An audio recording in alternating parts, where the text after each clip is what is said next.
Nuhayyikum tahiyatan islamiyatan nadkhulunal jannah biha. Assalamualaikum warahmatullahi taala wabarakatuh. Alhamdulillah hamdan katsiran tayyiban mubarakan fihi mubarakan alaihi kama yuhibbu rabbuna wa yarduh. Alhamdulillah ala kulli halin. Alhamdulillah alladzi bi ni'matihi tatimmus shalihat. Wassalatu wassalamu ala rasulillah wa ala alihi wa ashabi wa mawalah. Qala rabbi shrah li sadri wa yassir li amri wahlul 'uqdatam min lisani yafqahu qawli. Qalu subhanaka la ilma lana illa ma 'allamtana innaka antal alimul hakim. Bapak Ibu yang dimuliakan Allah Subhanahu wa taala, teman-teman sekalian, pertama-tama saya sebelum memulai sebagai adab mohon maaf sebesar-besarnya terlebih dahulu karena agak telat atau mungkin kebanyakan telat ini kayaknya. Telatnya banyak ya. Karena qadarullah tadi selesai ngajar sampai jam 4 Bapak Ibu sekalian.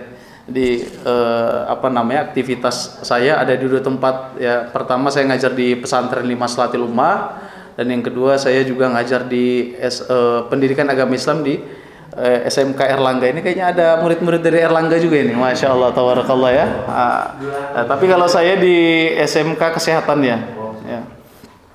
Alhamdulillah, segala puji bagi Allah Subhanahu wa taala yang kemudian telah memilih kita, yang telah menggerakkan hati kita, yang telah meringankan langkah kita untuk alhamdulillah bisa kemudian berkumpul di majelis ilmu PT Sayyidina Lem ya. Maka kita berdoa dan kita berharap kepada Allah Subhanahu wa taala dengan wasilah adanya majelis ilmu ini Allah turunkan juga keberkahan di tempat ini. Amin ya rabbal alamin. Ustaz, kenapa berkah? Karena berkah itu numu ziyadah was sa'adah.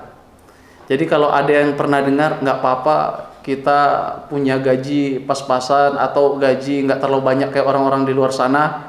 Yang penting berkah itu maksudnya apa? Berkah itu numu ziyadah was sa'adah. Dia sesuatu yang berkah itu akan tumbuh, sesuatu yang berkah itu akan bertambah, dan sesuatu yang berkah itu akan menenangkan hati. Nah makanya mohon maaf teman-teman yang dimuliakan Allah, Bapak Ibu sekalian, kenapa ada orang punya harta miliaran rupiah, bahkan triliunan, tapi kok hatinya masih gelisah gitu ya, masih kok galau, bahkan ada yang sampai bunuh diri, karena hartanya memang kuantitasnya banyak tapi tidak berkah tadi. Nah kalau sesuatu yang berkah itu pasti dia bertumbuh, dia akan bertambah, dan dia akan menenangkan hati. Nah, itu dia. Jadi kalau mau tahu apa bedanya misalnya nih kerjaan ataupun harta itu berkah apa enggak di situ. Kok kita punya harta banyak tapi kok hati gerasak gerusu gitu misalnya ya, atau hati kok enggak tenang. Kita punya ternyata alhamdulillah sederhana, cukup lah ya untuk per bulan, 2 bulan, 3 bulan. Tapi kok hati tenang, hati senang, hati bahagia, maka itu berkah, indikator keberkahan. Bapak Ibu yang dimuliakan Allah Subhanahu wa taala, maka kita bersyukur kepada Allah yang mudah-mudahan tempat ini penuh dengan berkah. Kemudian sholat terbingkai salam tak lupa kita sampaikan kepada junjungan kita Nabi besar Nabi Muhammad SAW. Dengan ucapan apa Ustaz? Dengan ucapan Allahumma sholli ala Sayyidina Muhammad wa ala Sayyidina Muhammad.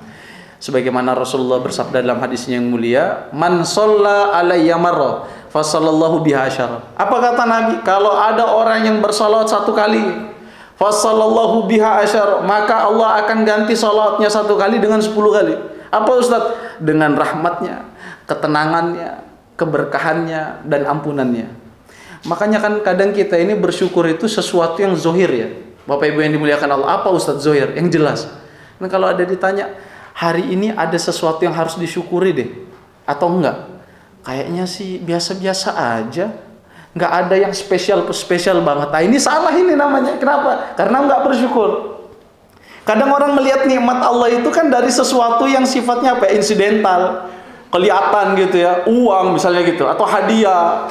Apa dan lain sebagainya. Ketahuilah bahwa nikmat Allah itu luas ya, nikmat Allah luas.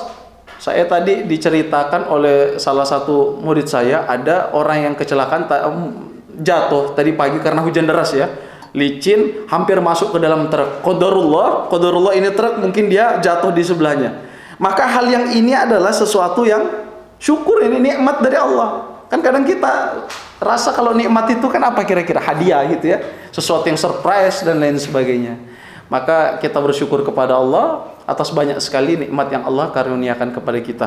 Tadi kita bersolawat agar apa? Agar kemudian Allah menghadiahkan kepada kita 1 kali solawat menjadi 10 kali solawat. Bukan kemudian Allah bersolawat kepada kita, bukan. Tapi Allah ganti 1 kali solawat tadi dengan rahmatnya, kasih sayangnya, dan lain sebagainya. Bapak Ibu yang dimuliakan Allah Subhanahu wa Ta'ala, bicara masalah syukur sebelum kita berbicara tentang surah Al-Asr ini. Nikmat ini terbagi menjadi 2. Apa saja? Yang pertama nikmat zohiriyah dan batiniyah. Nah, kalau misalnya ada yang mau tulis silahkan. Jadi nikmat itu terbagi menjadi 2. Zohiriyah dan batiniyah. Apa Ustadz zohiriyah dan batiniyah? Yang zohir adalah sesuai dengan tadi katanya, zohir. Dalam bahasa Arab, zohir itu adalah izhar. Kalau pernah ada yang belajar tajwid ya, izhar itu apa, Bu? Izhar, jelas ya, bacanya jelas. Maka zohiriyah itu artinya nikmat yang jelas. Apa Ustadz nikmat yang jelas? Banyak. Harta, apalagi Ustadz? Kediaman, kendaraan, makanan, minuman, dan lain sebagainya. Ini semua zohiriyah. Lantas kemudian apakah dengan nikmat zohiriyah ini cukup? Apakah dengan nikmat makanan, minuman, kediaman, kemudian kendaraan, harta, apakah ini cukup? Maka sekali-kali kala, kata Allah, maka sekali-kali tidak, nggak bakalan cukup kecuali hadirnya satu nikmat lagi, yaitu nikmat batiniyah. Apa Ustadz nikmat batiniyah? Nikmat batiniyah ini adalah sesuatu yang kalau izhar tadi artinya apa? Jelas, kasat mata, ya. Kasat mata itu apa? Terlihat ya. Nah, kalau batiniyah sesuatu yang yang tidak kasat mata atau tidak terlihat. Batiniyah apa itu Ustadz? Iman dan Islam. Kadang kita kan mendengar iman dan Islam itu kan receh saja. Iman dan Islam kok kayaknya biasa-biasa saja. Padahal kalau kita buka di surah An-Naba ayat terakhir, Allah Subhanahu wa taala berfirman itu yang berbunyi a'udzubillahi minasyaitonirrajim. Inna anzarnakum 'adzaban qariba yauma yanzurul mar'u ma qaddamat yada wa yaqulul kafiru ya laitani kuntu turaba. Apa kata Allah? Inna anzarnakum adzaban qariba. Sesungguhnya kami sudah ingatkan kalian tentang azab yang dekat. Kalau kita lihat tafsirnya, arti azab yang dekat ini adalah apa Ustaz? Adalah hari kiamat atau akhirat. Yauma yanzurul mar'u ma qaddamat syada. Hari-hari orang diperlihatkan apa-apa yang dilakukan oleh tangan-tangan mereka. Wah, ini sesuatu yang menarik ini. Loh, kenapa? Jamaah yang dimuliakan Allah, Bapak Ibu sekalian yang dimuliakan Allah Subhanahu wa taala, kok Allah mengatakan diperlihatkan apa-apa yang dilakukan oleh tangan? Kenapa enggak mata? Kenapa enggak telinga, kan gitu? Kenapa enggak mulut atau hidung atau bahkan kaki kita? Kenapa kemudian tangan? Ternyata Al-Quran ini moderat, ya, moderat, sesuatu yang modern, bahkan sampai sekarang pun terbukti. Di zaman sekarang ini, Bapak Ibu sekalian, teman-teman yang dimuliakan Allah, orang itu bisa mendapatkan pahala dengan mudah dengan tangannya. Apa Ustaz? Dengan gadgetnya. Iya, meng-share sesuatu kebaikan dengan tangannya. Orang bisa berkelahi dengan tangannya juga. Apa Ustaz? Bukan berantem. Apa namanya? Saling menghina dengan gadgetnya. Orang bisa menyebarkan berita yang fitnah, berita yang tidak benar dengan tangannya. Maka kata Allah, yauma yanzurul mar'u ma qaddamat syada. Hari di mana Allah perlihatkan apa-apa yang dilakukan oleh tangan kalian. Ternyata apa namanya? Ayat ini sangat apa namanya? Akurat sekali di zaman sekarang. Kenapa Ustaz? Karena luar biasa. Ternyata terbukti di zaman sekarang itu narkoba nggak perlu kita cari di apa namanya di pinggir-pinggir kota, nggak perlu. Kita kalau mau maksiat, mohon maaf Bapak Ibu yang dimuliakan Allah, kalau kita mau cari perempuan nakal di zaman sekarang, nggak perlu kita jauh-jauh, nggak perlu. Kita mau apa-apa nggak perlu. Ternyata sangat dekat sekali. Mau narkoba, kita di dalam rumah jadi. Dengan apa Ustaz? Dengan handphone. Mau kemudian judi, zaman sekarang luar biasa. Dan Indonesia ini salah satu pengguna judi online terbesar. Masya Allah, subhanallah. Na'udzubillah min zalik. Luar biasa ini. Bayangkan ini. Nah itu ya Bapak Ibu. Nah, apa Ustaz? Macam-macam. Ya, macam-macam. Segala macam. Apa Ustaz contohnya? Slot itu Bapak Ibu sekalian. Mohon maaf, ini Ustadz cerita tentang orang-orang yang di kutub utara sana. Insya Allah di Balikpapan nggak ada ya. Insya Allah di Balikpapan nggak ada. Kenapa? Ternyata setelah di di data antar di Asia Tenggara ini, dari Indonesia, Malaysia, Thailand, Vietnam dan lain sebagainya, Singapura dan lain sebagainya, ternyata pengguna judi online ini paling besar di Indonesia. Ada ratusan ribu. Kalau seandainya kita belanja ini, kalau kita beli, misalnya mau beli rumah dan lain sebagainya di Saidina Land, ini kan ekonomi kan berputar juga akhirnya, ya, akan memberikan dampak kepada masyarakat juga, nggak kemana-mana, tetap juga ke negara kita. Nah, judi online ini luar biasa. Jadi dana yang di store kemudian lari ke luar negeri, diputar sedikit, dikasih, kemudian ditarik banyak. Kan judi online gitu, Pak, Bapak Ibu sekalian. Kita pasang misalnya 50.000 sebagai modal, dapat 100.000. Wah, lumayan ini, 100%. Tanam lagi 100.000 jadi 500.000. Wah, menang lagi ini. Dari 500.000 tanam lagi, dapat 1 juta. Wah, senang. Nah, pas udah ada istilahnya itu tawaran lagi dari 1 juta ini mau ke 5 juta, kita pasang lah itu 1 juta, akhirnya ternyata gagal, kalah. Apa kira-kira yang dipikirkan oleh orang yang menggunakan situs judi online ini? Wah, ini mungkin sekali lagi menang nih. Akhirnya apa? Jual barangnya, hutang sana sini. Ternyata yang kedua, kok kalah lagi, gagal lagi. Pasti yang ketiga ini. Akhirnya terjerumuslah. Jamaah yang dimuliakan Allah, Bapak Ibu yang dimuliakan Allah Subhanahu wa taala, luar biasa ini. Nah, kita lanjutkan ayat ini. Wa yaqulul kafiru ya laitani kuntu turaba. Dan berkatalah orang yang tidak pernah merasakan iman dan Islam, yang sering kali iman dan Islam ini adalah sesuatu yang remeh didengar. Ya laitani kuntu turaba, ya Allah, jadikanlah aku sebagai apa? Sebagai tanah saja. Andaikan aku dulu hidup sebagai tanah. Dia mengatakan kayak itu. Jamaah ini dimuliakan Allah. Maksudnya apa? Kok bisa ini? Ada orang yang tidak beriman mengatakan di hadapan Allah di akhirat kelak, ya Allah, betapa baiknya ketika aku di dunia jadi tanah saja. Ternyata Rasulullah SAW, Bapak Ibu yang dimuliakan Allah, menjelaskan ayat ini. Nanti ada suatu saat di akhirat kelak akan Allah Subhanahu wa taala ini ada waktunya, ada masanya, Allah akan bangkitkan hewan-hewan, binatang-binatang. Hewan-hewan, binatang-binatang dibangkitkan oleh Allah.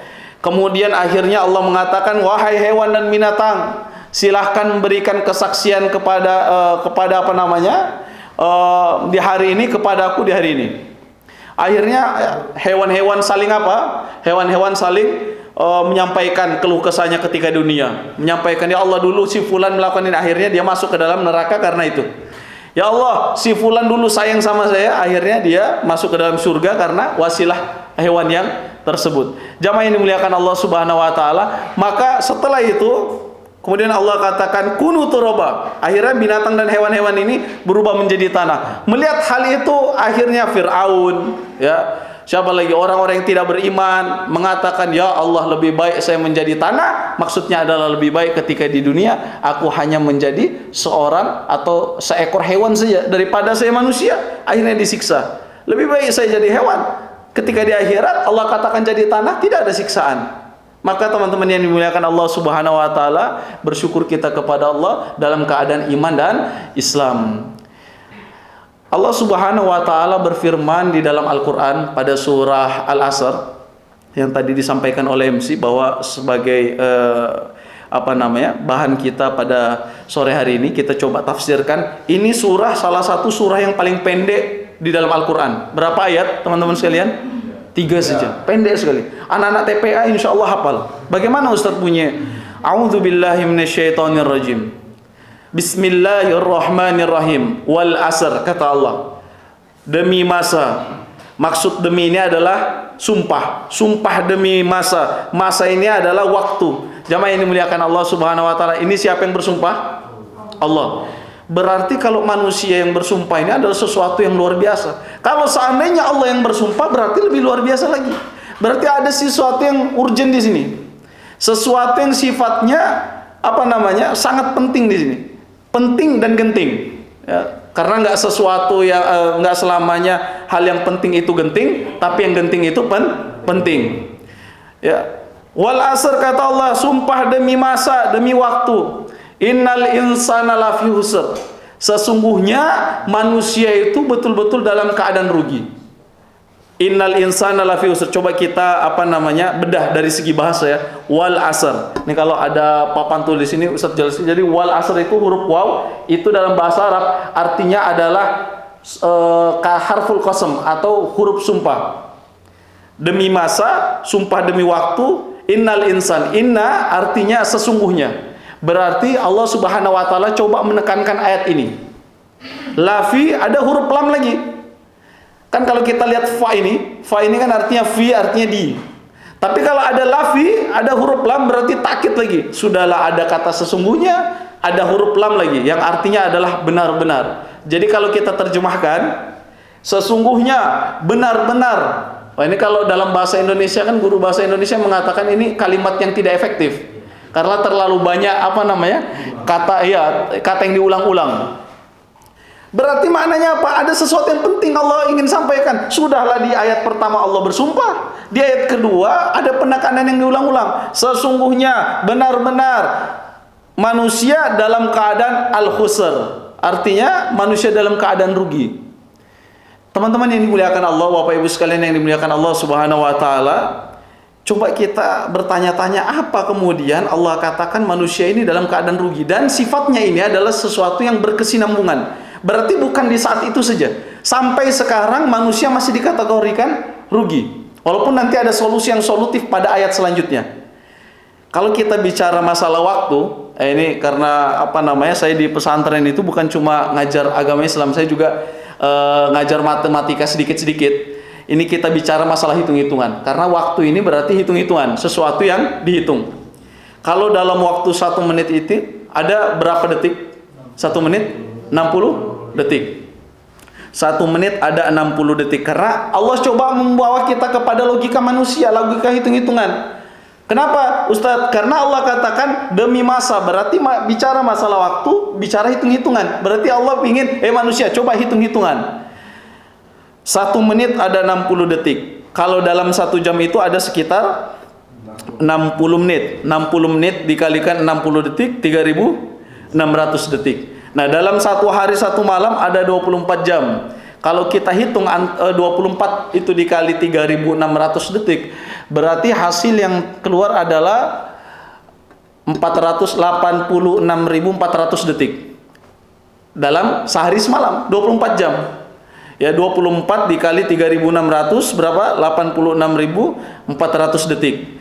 Nah, dalam sepekan ada 7 hari. Dalam sebulan ada 30, 29, 28, 30 hari. 1 tahun ada 12 bulan. Berarti kalau dalam 1 tahun ada 365 hari, betul ya? Setahun itu 365 hari. 365 hari kita kali 1 hari tadi berapa detik? 86.400 detik. Berarti 86.400 detik dikali 365 berapa? Pusing. Nah, ya. Berapa? Coba nggak apa-apa. Kita karena Allah katakan demi masa, berarti kita diminta ngitung. Ya, 86.400 detik dikali 365. Ya, 31.536 berapa? 31.536.000 detik ya. Nah, jamaah yang dimuliakan Allah Subhanahu wa taala. Loh, Ustaz kok bisa? Ya karena kita ini kan sebagai seorang muslim bukan hanya dituntut untuk belajar agama saja, tapi juga mengetahui hal-hal yang sifatnya duniawi. Karena hitung-hitungannya kan itu apa? Penjumlahan, pengurangan, perkalian, pembagian, itu saja kan basicnya. Nah, jadi 31.536.000 detik dalam setahun. Kenapa Allah katakan, hei manusia kamu betul-betul dalam keadaan rugi? Mungkin akan muncul pertanyaan, kira-kira dari 31 juta sekian-sekian detik tadi, apa yang sudah kita dapatkan? Itu pertanyaannya. Ya, ini termasuk dari pembahasan kita. Ustadz kayaknya susah. Oke, kalau susah kita ganti pertanyaannya, kita ubah, kita balik. Dari 31 juta sekian detik tadi, apa yang bisa kita dapatkan? Tadi apa yang sudah kita dapatkan?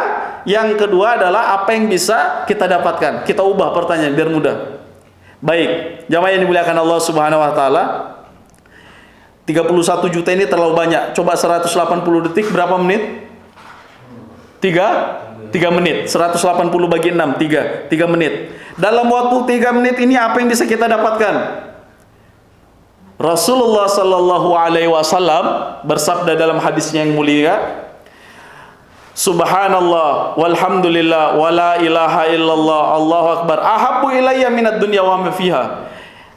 Kalian mengucapkan subhanallah walhamdulillah wala ilaha illallah Allahu akbar ahabbu ilayya minad dunya wa ma fiha. Berapa detik kita baca subhanallah walhamdulillah wala ilaha illallah Allahu akbar? 5 detik. 180 dibagi 5 berapa? 36 kali.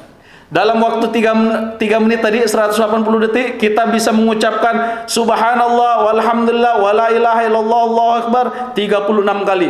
Bayangkan 3 menit kita bisa mendapatkan dunia dan seisinya. 3 menit. Berapa kali Ustaz? 36 kali. Bayangkan 8 jam kita bekerja, ya, kalau seandainya kerjaan ini kita tidak niatkan karena Allah untuk ibadah, maka abas kata para ulama. Ya, bagaikan debu yang ditiup saja. Nah, luar biasa, bayangkan 8 jam kita bekerja, ada yang 12 jam, ada yang 24 jam dan lain sebagainya. Ternyata butuh waktu 3 menit kita mendapatkan 36 kali dunia dan seisinya. Di dalamnya ada tambang emas, di dalamnya ada tambang batu bara, tambang minyak dan lain sebagainya. Masya Allah. Bapak Ibu yang dimuliakan Allah, itu tadi baru 1 kali. Yang kedua, kalimatani khafifatani fil lisan wa thaqilatani fil mizan wa habibatani ila rahman. Apa kata Rasulullah? 2 kalimat yang kemudian apa? Sangat ringan di lisan kita, berat di timbangan. Ahabbu apa namanya? Wa thaqilatani fil mizan, dan akan berat di timbangan. Subhanallah wa bihamdi subhanallahil azim. Apa? Coba sama-sama. Subhanallah wa bihamdihi subhanallahil azim. Tadi subhanallah alhamdulillah wala ilaha illallah akbar 5 detik. Subhanallah wa bihamdihi subhanallahil azim 2 detik. 180 detik dibagi 2 berarti berapa? 90 kali. Bayangkan. Subhanallah wa bihamdihi subhanallahil azim, subhanallah wa bihamdihi subhanallahil azim. Dalam waktu 3 menit Bapak Ibu sekalian, kita bisa dapatkan 90 kali berat timbangan kita. Kalau seandainya selama 60 tahun kita hidup di dunia, banyak maksiat, banyak dosa, dengan kata atau kalimat subhanallah wa bihamdi subhanallahil azim, ternyata jomplang langsung. Beratnya kalimat ini, kebaikan ini. Bayangkan 3 menit kita bisa dapatkan itu. Ustadz, sudah rugi manusia belum? Masih ada lagi.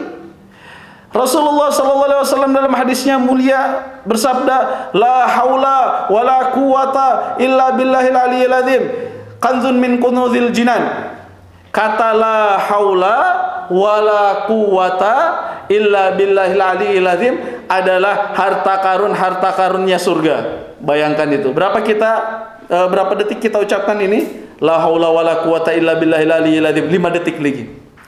Dalam waktu 3 menit 180 detik tadi kita ucapkan la haula wala quwata illa billahil aliyil azim, kita bisa mendapatkan 36 kanzun min kunuzil jannah. Harta karunnya surga, yang dimana 1 peti harta karunnya surga diambil 1 keping bisa membeli dunia dan seisinya. Bayangkan, coba ini muliakan Allah. Sedangkan ini ada ratusan keping dalam satu peti. Sungguh luar biasa. Ternyata mengapa Allah katakan innal insana lafi khusr, manusia betul-betul kalian rugi. 3 menit kalian wakafkan, 3 menit kalian sisihkan waktu kalian bisa mendapatkan dunia dan seisinya. Berat timbangan lebih berat lagi, bisa mendapatkan rahmat kasih sayang Allah berjuta-juta. Ya, Masya Allah. Jamaah yang dimuliakan Allah Subhanahu wa taala. Ya, apalagi kemudian apa? Apalagi kita rutin seperti ini. Nah, maka makna tadi kenapa Ustadz ingin diangkat tadi judulnya adalah mengapa manusia merugi. Ternyata jamaah yang dimuliakan Allah, banyak waktu kita yang terlepas, banyak waktu kita yang tertinggal, yang terbuang sia-sia. Belum lagi ada nauzubillah min zalik, ada yang digunakan untuk maksiat. Mudah-mudahan Allah jaga kita daripada itu semua, jaga keluarga kita dari maksiat dan lain sebagainya. Ya, terbuang sia-sia dan lain sebagainya. Maka jamaah yang dimuliakan Allah, selagi kita masih ada di dunia, maka jangan sampai kita termasuk orang yang merugi. Mengapa demikian? Ustaz, Ini kok kayaknya biasa-biasa saja. Kenapa? Karena memang akhirat seperti itu, Bapak Ibu sekalian. Kalau kita ngomong akhirat, selama kita masih hidup bisa dipastikan akhirat itu hanya dongeng belaka. Hidup adalah sesuatu yang nyata. Tapi kalau sudah ada di liang lahat, akhirnya apa? Akhirnya akhirat menjadi nyata, dunia tinggal cerita. Selesai kita. Memang kalau sekarang para mubalik, ustadz, ulama, alim ngomong akhirat belum terasa. Tapi jamaah yang dimuliakan Allah, setelah kita masuk ke liang lahat selesai, baru ya laitani qaddamtu li hayati, ya Allah. Ternyata betul menyesal kemarin saya dunia, ya Allah. Hidupkanlah lagi. Kemudian kata Allah Subhanahu wa taala, kalla innaha kalimatun huwa qailuha, maka tidak bisa, sudah. Alhamdulillah, teman-teman dari Sayyidina Len, teman-teman anak-anak sekolah yang dimuliakan Allah Subhanahu wa taala ini, alhamdulillah kita masih diberikan waktu, masih diberikan kesempatan. Setiap detiknya adalah sebagai kunci selamatnya kita di dunia dan akhirat. Maka usikum wa iyaya nafsi, ini sebagai nasihat pribadi saya sendiri saja kepada yang mendengarkan adalah pesan kebaikan. Semoga kemudian apa-apa yang kita akan hadapi setelah ini selalu kita jadikan sebagai bekal menuju Allah Subhanahu wa taala. Ustadz, kerjaan itu adalah sesuatu yang abas atau bagaimana? Apakah kemudian kita kerja sesuatu yang biasa-biasa saja, lewat gitu saja? Tidak. Kerja itu adalah ibadah mahdo, ghairu mahdo. Ibadah yang luar biasa juga pahalanya. Makanya kalau misalnya mau keluar dari kediaman kita ke tempat yang semoga Allah berkahi ini, selalu niatkan, ya Allah, nawaitu lillahi ta'ala, semoga saya bekerja, saya sekolah, saya niatkan karena Allah Subhanahu wa taala. Maka setiap detiknya bernilai ibadah. Jangan sampai kemudian terlewat begitu saja. Wallahu a'lam bishawab. Ini ada sesi tanya jawabnya, Bang? Oh, ada ya. Ya, mungkin sebelum saya sampaikan ke sesi tanya jawab, jamaah yang dimuliakan Allah Subhanahu wa taala, maka kita gunakan waktu kita semaksimal mungkin setelah ini. Ustadz, bagaimana kalau seandainya lupa? Setidak-tidaknya kalau kita kerja barangkali depan komputer, subhanallah wa bihamdi subhanallahil azim, atau astagfirullah wa atubu ilaih, astagfirullah wa atubu ilaih, agar kemudian sudahlah kita bekerja dapat pahala, ditambah lagi zikir, kemudian agar kita tidak menjadi orang-orang yang merugi. Itulah alasan kenapa manusia merugi. Demikian, silakan sebelum kita ini saya kembalikan ke MC, silakan.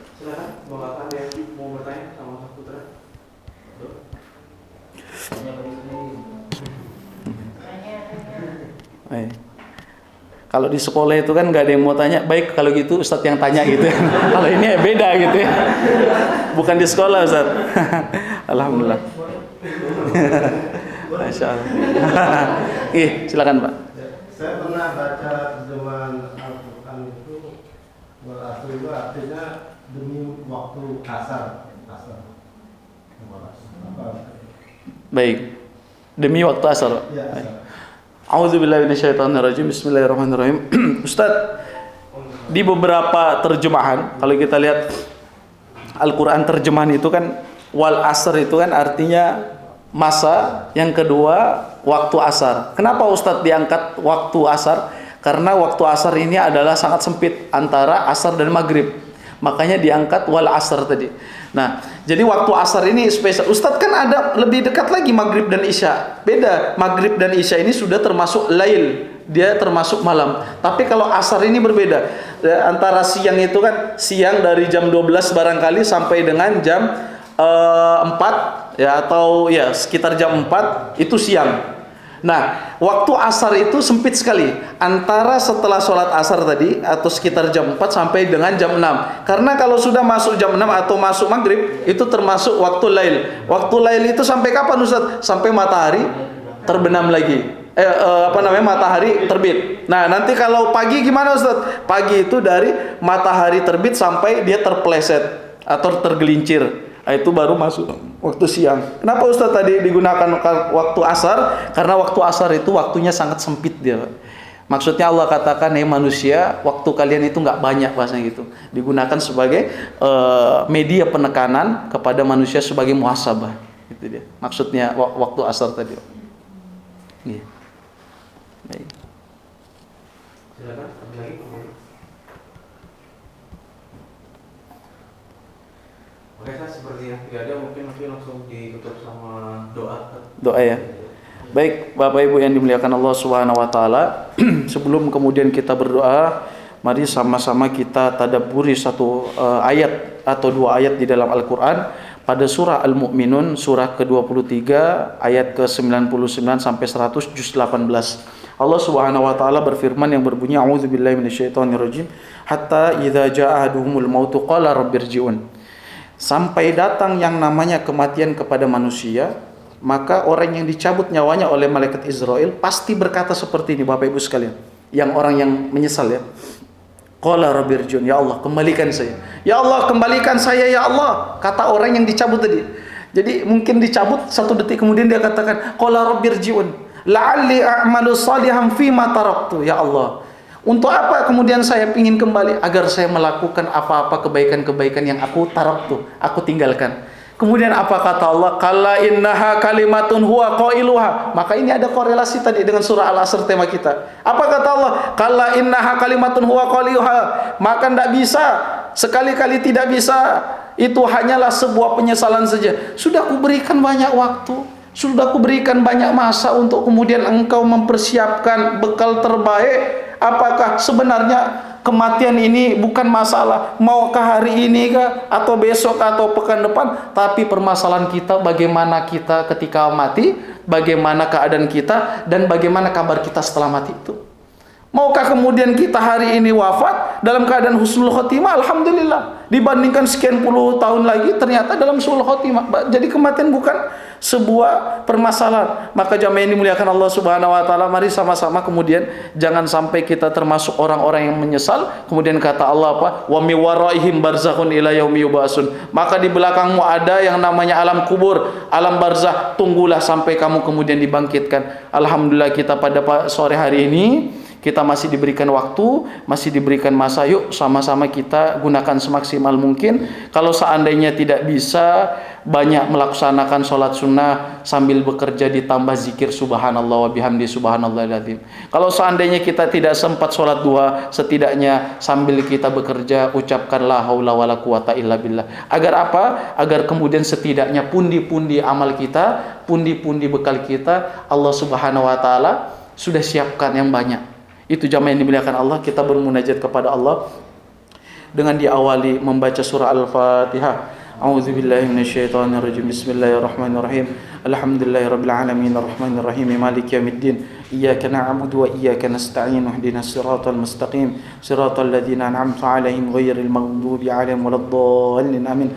Hamdan syakirin, hamdan na'imin, hamdan yuafi ni'amahu wa yakafi mazida. Ya Rabbana lakal hamdu kama yanbaghi li jalali wajhikal karim wa 'azimi sultanik. Allahumma salli ala sayyidina Muhammad wa ala ali sayyidina Muhammad fil alamin innaka Hamidum Majid. Allahumma ighfir lana dhunubana wa dhunuba waliwalidayna warhamhuma kama rabbawna shighara wa li jami'il muslimina wal muslimat wal mu'minina wal mu'minat al ahya'i minhum wal amwat. Innaka samiun qaribun mujibud da'wati ya qadiyal hajat. Allahumma inna nas'aluka salamatan fid din wa afiatan fil jasad wa ziyadatan fil ilmi wa barakatan fil rizqi wa taubatan qabla al maut wa rahmatan indal maut wa maghfiratan ba'dal maut. Allahumma hawin alaina ya Allah fi sakaratil maut wan najata minan nari wal afwa indal hisab. Rabbana la tuzigh qulubana ba'da idh hadaytana wa hab lana min ladunka rahmah innaka antal wahhab. Ya Allah ya Rahman ya Rahim ya Dzul Jalali wal Ikram, ya Allah yang Maha Pengasih lagi Maha Penyayang, yang memiliki keagungan dan kemuliaan. Ya Allah, ya Allah, semoga Engkau terima daripada apa yang telah kami lakukan, ibadahnya kami ya Allah, kerjanya kami ya Allah, mengajarnya kami ya Allah, belajarnya kami ya Allah. Engkau alirkan pahala kebaikannya ya Allah untuk seluruh anggota keluarga kami yang masih ada maupun yang telah tiada. Ya Allah, semoga apa-apa yang telah kami lakukan, yang kami niatkan untuk beribadah kepada-Mu menjadi wasilah Engkau hapuskan dosa-dosa dan kesalahan kami di masa lalu. Engkau jauhkan kami daripada perbuatan dan kesalahan di masa yang akan datang. Ya Allah, istiqomahkanlah kami dalam kebaikan, ketaatan dan ketakwaan. Mudahkanlah segala urusan kami ya Allah. Bukakanlah bagi kami semua pintu rezeki seluas-luasnya ya Allah. Datangkan pula rezeki yang halal, yang baik, yang berkah, sederas-derasnya min haitsu la yahtasib. Ya Allah, kami bukanlah orang yang sempurna, tapi kami memohon semoga Engkau akhiri hidup kami dengan husnul khotimah. Engkau jauhkan kami daripada su'ul khotimah. Rabbana zalamna anfusana wa illam taghfir lana wa tarhamna lanakunanna minal khasirin. La ilaha illa anta ya Allah subhanaka inna kunna minaz zalimin. Rabbana atina fid dunya hasanah, ya Allah hadiahkanlah di kehidupan dunia kami kebaikan, wa fil akhirati hasanah, dan hadiahkan pula di kehidupan akhirat kami kebaikan, wa qina adzabannar, dan selamatkanlah kami daripada siksa neraka. Subhana rabbika rabbil izzati amma yasifun wa salamun alal mursalin walhamdulillahi rabbil alamin. Ma asobaka min hasanatin famin Allah. Bapak Ibu sekalian, yang baik-baik tentu datangnya dari Allah. Ilmu semuanya datang dari Allah. Wa ma asobaka min sayyiatin famin nafsi, kata Allah. Salah-salah dalam menyampaikan, kekeliruan dalam menyampaikan, maka itu sejatinya dari kesalahanmu pribadi. Kita cukupkan dengan syukran ala itimamikum. Assalamualaikum warahmatullahi taala wabarakatuh. Waalaikumsalam.